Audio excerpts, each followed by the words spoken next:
The Lightning Spear Sorcerer feels just as good, if not a little bit better, for Season 6. With the new expansion on the horizon, everybody's going to be wondering what the f they're going to play for this season. And honestly, I'm kind of in the same boat because I really want to play Spiritborn, but Sorcerer is kind of like my home base, so I have no idea what I'm going to play, but here's how it's performing so far. I'll just go over it real fast so we can kind of talk about it. The gear that I'm using for this build, I've already done a build video on it. Nothing has really changed from that, and I've also done a how to play this, so you should check out both of those. I should have both of them linked in the description down below. If I don't, call me out in the comments so I can fix it. But for the skills on this one, it does change a tiny bit because there were some modifications and kind of conduit pipeline things like connections that were changed for Season 6 and Vessel of Hatred or whatever. It's actually kind of interesting, so let's take a look at that real quick. Starting out, we have our 2 into Firebolt, our 1 into Frozen Orb, because Frozen Orb is how we continue to cast more Lightning Spears. It reduces the cooldown thanks to Fractured Winter Glass.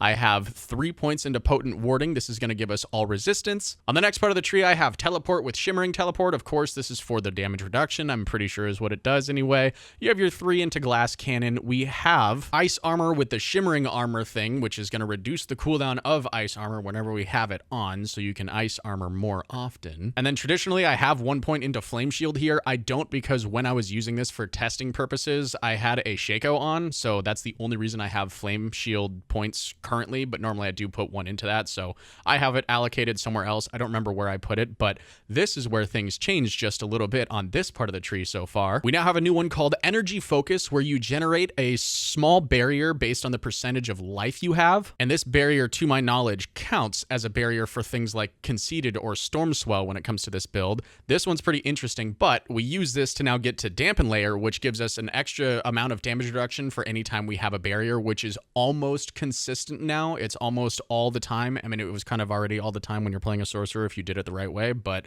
you kind of get the idea here. And then as usual, whenever you're playing a summoner or a conjuration sorcerer, you almost always have to set your cooldowns and you're stacking lucky hit when it comes to conjuration, like Lightning Spear, for example. So you have 3 into elemental attunement, so you can use all of your defensives pretty much always. You literally always have a barrier. So that's why we don't have 3 points into that previous talent or whatever it's called. And now on the next part of the tree for the conjuration, we actually have a brand new one that's called Familiar. Now this one is interesting, and obviously because the Lightning Spear sorcerer also kind of moonlights as a conjuration sorcerer, we absolutely have a point into this one, and this is pretty cool. So Familiar is every type of damage that you do. Think of like Tal Rasha's ring just expanded a little bit. Every type of damage that you do, you can summon a familiar of that element, and then they gain bonuses based on whatever element they are. Like fire is going to set things ablaze for you and give you all of your burning bonuses. Cold is going to apply chill. Chill is pretty nice. There's a couple things that modify like damage to chilled or damage taken from chilled or something like that. And then lightning adds an extra stun, and if you are familiar with sorcerers at all, that means you're going to have a little extra stagger in addition to your Lightning Spear crits, I believe is what stuns / staggers bosses right now. So this is a wonderful addition to the whole conjuration pool and things that can pop out of your frozen orbs when you're using Winter Glass. This is fantastic. Additionally, I mean, it does also apply more conjuration mastery, which increases, you know, the benefits from conjuration mastery. You'll notice that where it sits right now, like where familiar is, that's where protection and mana shield used to be, and I think Align the Elements was the other one. So there were those 3 that are over there. They're not anymore. They're kind of spread in different locations, but they're still effectively the exact same amount of points that you put in, and they haven't really changed a whole lot. But a couple of the other things that we have on this side of the skill tree here is we have the additional lucky hit chance. We definitely use that often when it comes to Lightning Spear, and then Lightning Spear, of course, is the main skill that we use for this entire build, so that one's kind of obvious. The next part of the tree, we don't really change a whole lot of things when it comes to Lightning Spear, but you will notice that there's a lot of new connections that can be made to the passive points on this part of the tree. So this part's pretty interesting. Like if you play a Meteor Sorcerer, for example, you can get to Devouring Blaze without having to put a point into the one prior to Devouring Blaze. So that's pretty cool. But like normal, we have 3 into Devouring Blaze. We have the additional barrier generation here, and that's about it. Moving on to the ultimate section, there's a lot of changes that are over here. This one looks very interesting. It's kind of like a spider web in a sense. It's pretty weird, but take a look. This is awesome. There's a couple of new passives over here that are humongous for every single sorcerer. I think every sorcerer is going to use one of these, and we'll get to that in a second. I had a couple spare points. I just wanted to throw them pretty much anywhere. I chose Fiery Surge just because I like using it. You can put put them anywhere else. You can put them in the multiple element one that's over here on the right, but we'll go over that in a second. We still have unstable currents. You don't need the last tier of unstable currents, but you do use the first node that you get from it because it increases your attack speed, which is super nice. Then, of course, you still have 3 points into electrocution. Now, these two new passives that are in the ultimate section, one of them is extremely important. This is what I was talking about just a second ago. It's called evocation, and it reduces your cooldown, or I guess it's just cooldown reduction. It's flat CDR that you get, and there's 3 points you can put into it for a total of 12% CDR that you now innately get on every single sorcerer build ever. It is incredible. The other one is called elemental synergies. This is interesting. You deal extra damage based on the type of damage skills that you have equipped. It sounds very confusing, but it's literally like if you have ice, fire, lightning, and cold, you'll deal 4% more damage with each element. It's interesting. I don't use this one currently. I haven't seen the use of it just yet, but I think in the end game of Vessel of Hatred, we'll probably see that used a little bit more. But then finally, for the key passive section, we have a brand new key passive talent or skill here, and this one's called Enlightenment. And let's read that together. Casting a skill grants you 1 stack of Enlightenment, or grants 15 if the previous cast was a different element. Well, keep in mind, every single sorcerer build on the entire fucking planet is based on Tal Rasha's, so we're always using a different element, so we should be able to super stack Enlightenment very quickly, right?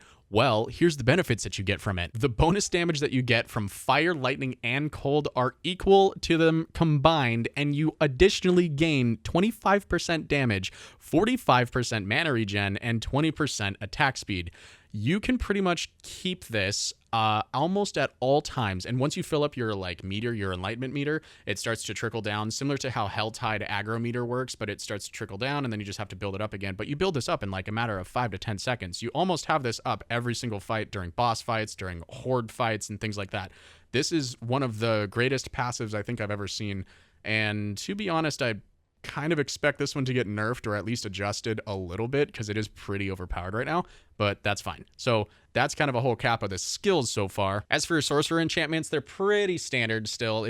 Like I said, it's the same for Lightning Spear across the board. You still use Frozen Orb as the enchantment, and then you also use Firebolt as the other enchant so that you light everything on fire, because you get an immense amount of fire buffs and debuffs to enemies and buffs for you, obviously, from burning enemies. So still use both of those. I think I talked about this a little bit previously in this video, and if I didn't, just a quick recap on what you need for your skills, or sorry, not skills, your gear. The stats that you're looking for are the exact same. You're literally just looking for critical strike damage more than anything, and then critical strike chance. And if you're still using Esu's or Isu's heirloom or whatever, every time you dodge, you still gain an absolute ass load of crit chance. So while that's important, critical strike damage will carry you a lot farther in the interim. And then the last thing that you want to basically min-max is your crit chance, because you can get super high with it, but not a huge difference from 70% to 80%, for example. So stack your crit damage first, then go into your critical strike chance. Let's take a look at a pit run that's tier 50, which from what I understand is equivalent to tier 100. So this is basically the new baseline, is can you run a tier 100? Well, nowadays it should be, can you run a tier 50 or whatever? So this is what it's going to look like right here. I'm going to take away my face. You guys can see the full run. Things move a little bit slower because there was a stat squish. So I only have, I think, 3,000 life instead of 30,000 life like I used to, but keep that in mind when you see how much damage this sorcerer is doing throughout this whole run. It's so fast that it's almost boring because the mobs still die. Okay, yeah, that's enough. Let's take a look, roll a tape, have fun. Let's see. We'll talk in just a minute. I'm not ready yet.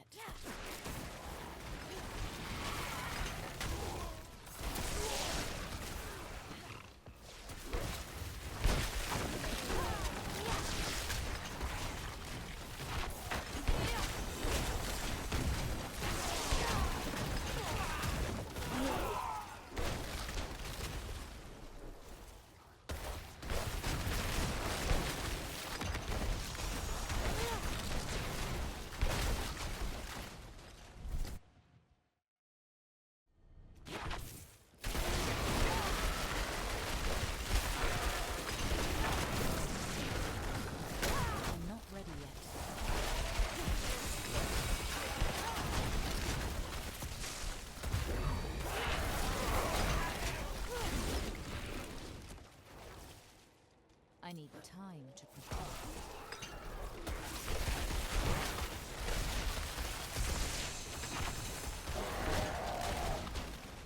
I'm not ready yet.